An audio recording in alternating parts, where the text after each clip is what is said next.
We're talking NBA, man. Lot of good teams in the NBA. A lot of them in the West. A few good teams in the East. Kev, man, what stands out to you so far in the season, as far as what's going on in the NBA right now? Well, you know what stands out with me on the season. We're gonna talk about these Sixers since it's local and it's very close. Okay, let's get into that. All right, the Sixers were 5-0. They were. They was the last undefeated team in the league. Yes, and then they lost 3 in a row. Do you do you see any what happened to them, man? Like, what's your take on that? What do you think happened? I believe that it's their coaching. I believe they'll know how to make adjustments when they have people out or someone's tired or hurt or anything like that. And there's no in-game adjustments. They're just playing basketball. Yeah, there's I know I have a huge problem, especially being around here, man, with the fan base, man, because I feel like they got brainwashed into this trust the process nonsense, and which we only have. Well, if you think about it, they only have 2 players from that process. Yes, that they drafted, and then the process actually got ended by the NBA. They said, "Get that process, man. It's whack," and they stepped in and kind of accelerated their program, and right now, man, like you said, like Brett Brown, he does not make in-game adjustments at all, not even for a little bit, man. There's plenty of times where teams just bring out a new wrinkle against the Sixers and they don't react to it.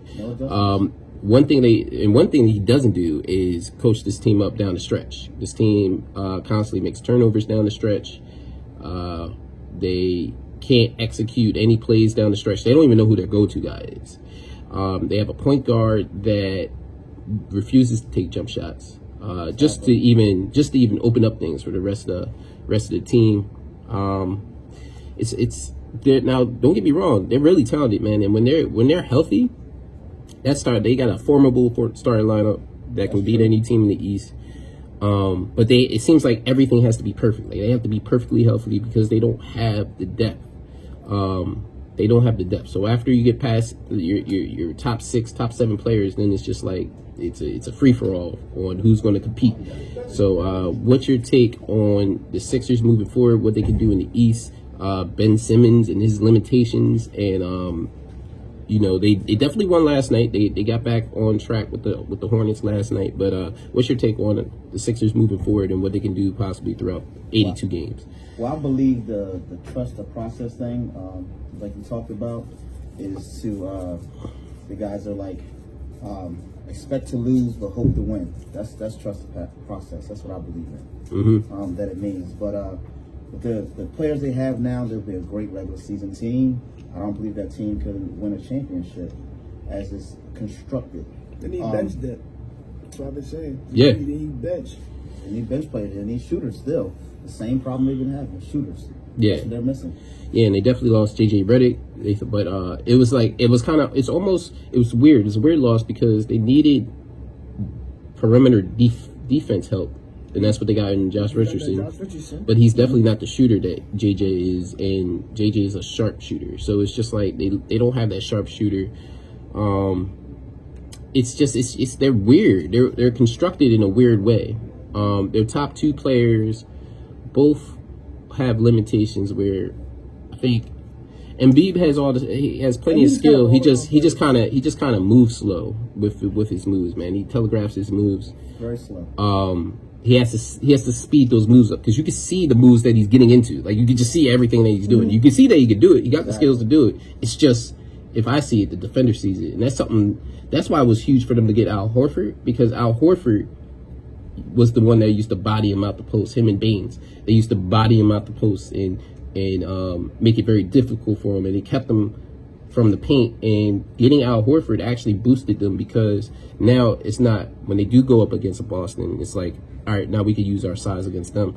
But what will hurt them in the series, like you guys said, it's that depth, man. Like, they can do everything with their starters, but once the starters come off, or if they lose somebody due to injury, now they're back to the middle pack. What's that? How they lost Simmons for these 3 games.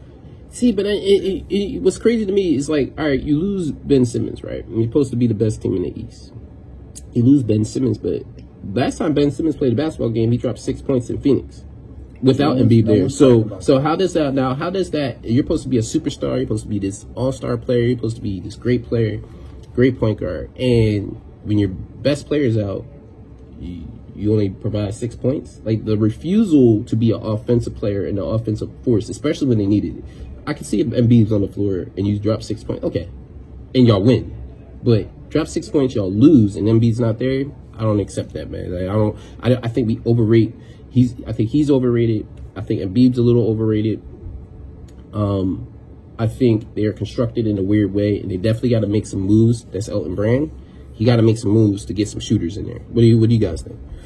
Well, I think that they do have to make moves, and also if you think about Ben Simmons, he has the same body type as LeBron James. Mm-hmm. LeBron James is what, 37 years old? He'll be 35 this year. 35 next month. 35 years old, and he is still producing with triple doubles. Right. Ben Simmons has the same body type. Why can't he do the same thing, or just 80% of what LeBron is producing right now? Yeah, I mean this dude made the All-Star team without a jump shot at all. And one thing he's still not showing. He hasn't evolved. He's the same player he was as a rookie.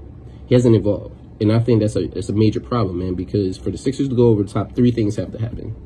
Three things have to happen. They need depth. And depth, I mean, people that can shoot from the outside. They're going to need Ben Simmons to shoot from the outside and take more of a role of putting points on the board, not just getting his team involved. And Brett Brown is going to have to start making adjustments, or they have to get somebody to start making adjustments for him, because they're going to go through games where he's going to get tight, and I just don't trust him to make the right decision, man.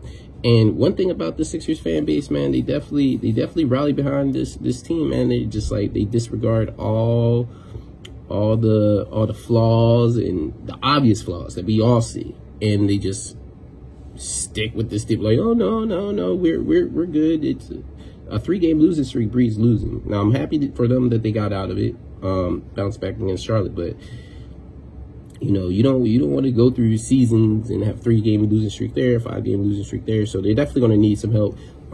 Exactly. If they're healthy, yeah, I still think they're the best team in the East, but you gotta account that you're not going to go through a whole 82-game season being healthy, and I don't think they're built as if there's no they turned injuries off in their season or something. Like, there is going to be no injuries. We're going to play just like that, and this is just not realistic. And Embiid is very injury prone. Yeah, that's what he comes from. He's made of glass. Yeah, they were trying to load manage him the last few years. You know what I'm saying? He only should play about 25 minutes a game in the regular season, and that's not good if that's your superstar on your team. Yeah, 100%. So, there's definitely some flaws with this Philadelphia team, but definitely still my pick to come out the East. They just got to make some things happen as far as player personnel, and Ben Simmons is going to have to evolve, and Brett Brown's going to have to evolve, and Beeb's going to have to take his game up a little bit of a notch, man, and just he's a little too patient with his moves, man. He just got to be a little bit more, give it a little bit more oomph. You know what I'm saying, in his moves and stuff like that, man. Stop playing so slow. So, but I think the Sixers are still in a good position, man. They're 6-3, they're 5th in the East. Miami's been surprisingly good. Kendrick Mill's been killing it. Yeah, man. I'm very happy with the Heat are doing.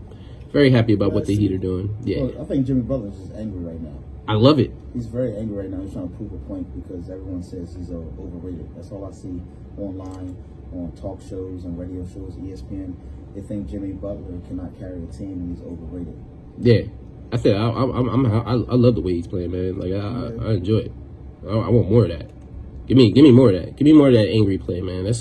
Need more tough cats in this league, man. This league's been soft like Charmin a little bit, man. And I like Jimmy Butler's approach to the game right now. The Bucks still pretty much the same team as last year, minus Brogdon, but Bledsoe is definitely stepping up, man. Had a big game last night, so Eric Bledsoe's playing very well. The Bucks are still formidable, and the Raptors, heart of a champion, man. Went into LA last night, got the win without Kyle Lowry, which is fantastic. I love that they're like, man, we're way more than Kawhi, man.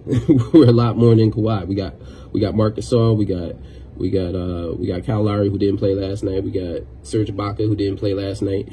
And, we got Van Fleet's turning into a really nice player. Siakam is turning into a very nice player, and he's balling, and he might be going to the All-Star game if he continues.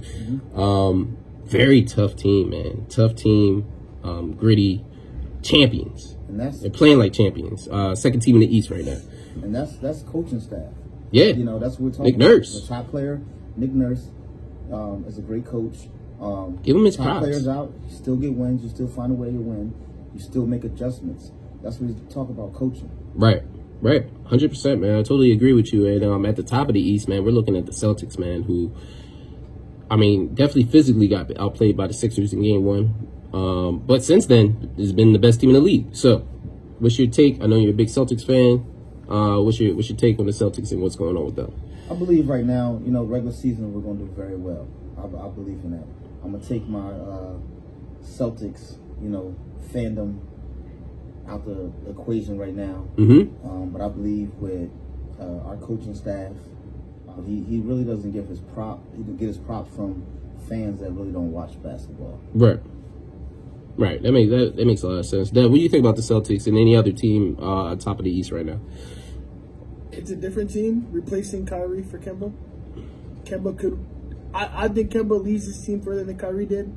Seems like he's definitely more. He's definitely more integrated with the team, and he's definitely a better. Seems like he'd be a better teammate outside looking in. System. Yeah, I think he's a better fit for the system.